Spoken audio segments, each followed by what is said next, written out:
I've had to reassess the way I've played FIFA this year, which is something I haven't had to do in many years through all the tweaks, changes and so-called game-changing mechanics. FIFA 20 feels different to previous years, in some ways for the better, but in others not. Volta, a brand new way to play FIFA that offers a breath of fresh air to the series, is here, but does it come at the expense of the game as a whole?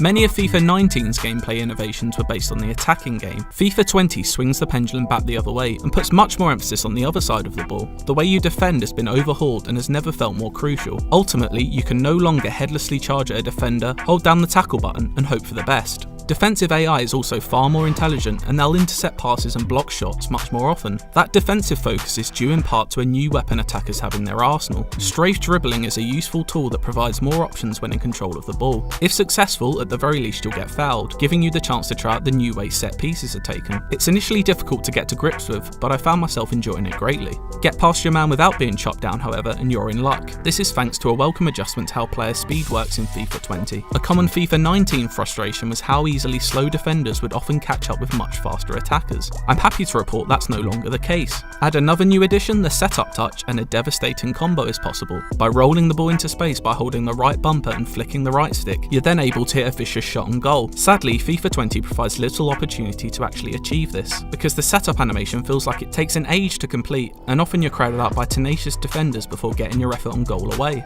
As a result of all of the above, I found myself playing more on the counter-attack, which in turn has led to my biggest frustration with this year's outing. It feels completely too paced. Players may have returned to their lightning quick best, but that feels completely at odds with the speed at which the ball wants to move. New ball physics cause it to bobble and get slowed down by grass more realistically, which admittedly looks great, but it also interrupts the flow of the game. I'm all for creating as authentic a football experience as possible, something that FIFA excels at in its presentation, but I fundamentally want it to be fun first. For me, football games have often been at their best when they don't take themselves too seriously and embrace the silly side of the game. Luckily, there is still room for plenty of that in FIFA 20. Let's go get this. Volta is the grandstand addition to FIFA 20, and it's an amalgamation of FIFA Street and the more recent based Journey mode. In many ways, it's a successful combination. There's a lot of variety, and perhaps even enough to warrant a standalone release. That alone nullifies the argument that FIFA 20 is just a reskin of the previous year's version. Aside from regular kickoff matches, there are 3 ways to play Volta: Tour, League, and Story, each of which is appealing in different measure. Tour is where you go to play matches against the CPU, using squads pulled from the server that have been built by other players. Once you beat a squad, you can recruit a player from that team to join yours, similar to Need for Speed's Pink Slip system. It allows you to choose which of the 17 worldwide locations and forms of street football you'd like to play. Matches on smaller pitches often descend into chaos, with balls bouncing between knees, concrete and chain fences, and very little football actually taking place. But on more open pitches, Volta really comes into its own. There's time and space to pass the ball around, with enough scope to add flourishes like tricks and flicks. That said, if you overplay flair, you'll be punished, because Volta is much more rooted in classic FIFA than the old street games. There are no bonus points for skill moves, they're just another way to help win the match. As for Volta's story, it's pure cheese and its cliche-laden plot will be familiar to anyone who has seen an underdog sports movie. The acting is mixed, with one-dimensional robots sitting alongside more believable characters, like your loyal best friend Sid. Although the cutscenes often feel repetitive, Volta is never the slog the journey was, and is over in 5 to 6 hours. League is Volta's online game, and it's where you'll likely spend most of your time, especially after completing the story mode, which offers little replay value. The premise is simple: face off against other online opponents to climb the rankings, while at the same time showcasing your squad and vanity items.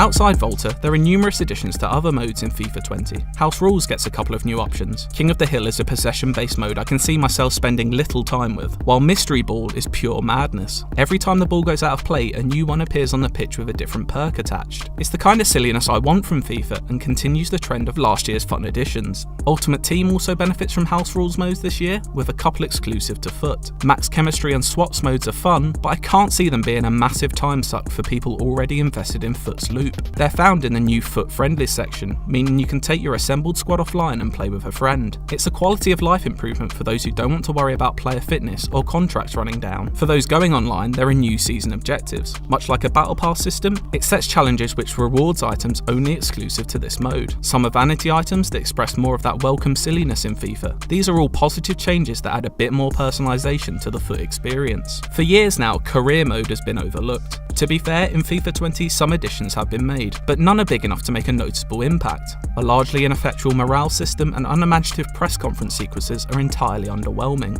It's sad to see a mode that used to be my go-to in FIFA continue to formally be my go-to in FIFA. Hey, there's always next year.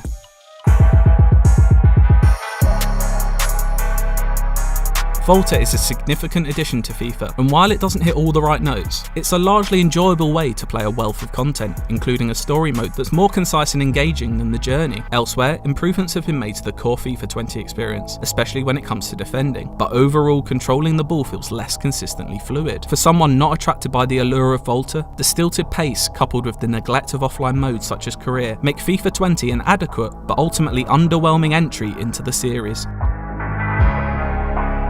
If you want more FIFA 20, why not check out every mode of Volta you can play, or the beginning of the story mode.